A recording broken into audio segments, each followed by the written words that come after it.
আপনি ইতিমধ্যে জানেন যে আমাদের মাননীয় প্রধানমন্ত্রীর একটি নির্দেশনা রয়েছে। ইতিমধ্যে তিনি একটি কমিটিও করে দিয়েছেন প্রধানমন্ত্রীর কার্যালয় থেকে, এবং সেখানে আমি সহ আমাদের স্থানীয় সরকার ও পল্লী উন্নয়ন সমবায় প্রতিমন্ত্রী জনাব মীর শাহ আলম এবং আমাদের গৃহায়ণ প্রতিমন্ত্রী তিনি সহ এবং আমাদের প্রায় 12 জন সচিব পর্যায়ের সবাইকে নিয়ে একটি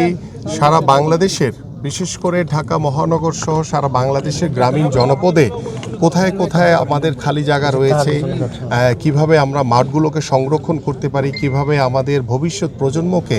আমরা খেলার উপযোগী মাঠ তৈরি করে দিতে পারি, সেই বিষয়ে ইতিমধ্যে আমাদের কার্যক্রম শুরু হয়েছে। এবং আপনারা সকলেই জানেন যে এই শহীদ চান্দু স্টেডিয়াম এটি আন্তর্জাতিক মানের একটি ক্রিকেট স্টেডিয়াম ছিল, বাট সেটিকে আবার আগের জায়গায় ফিরিয়ে আনার জন্য আইসিসির যে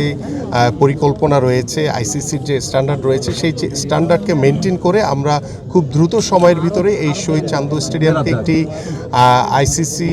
যে নির্দেশনা, সেই নির্দেশনা অনুযায়ী আমরা একটি আন্তর্জাতিক ক্রিকেট স্টেডিয়ামের আবারও সেই রূপ আমরা খুব দ্রুতই দিতে পারবো বলে আমরা বিশ্বাস করি। পাশাপাশি আপনারা জানেন যে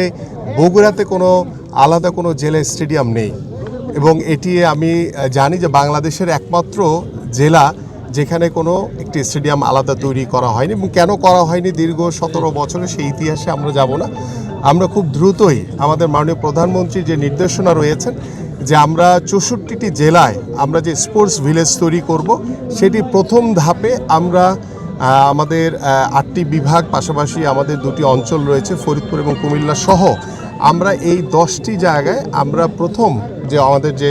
আগামী জুনের যে অর্থ বছর, সেখানে আমরা আশা করছি যে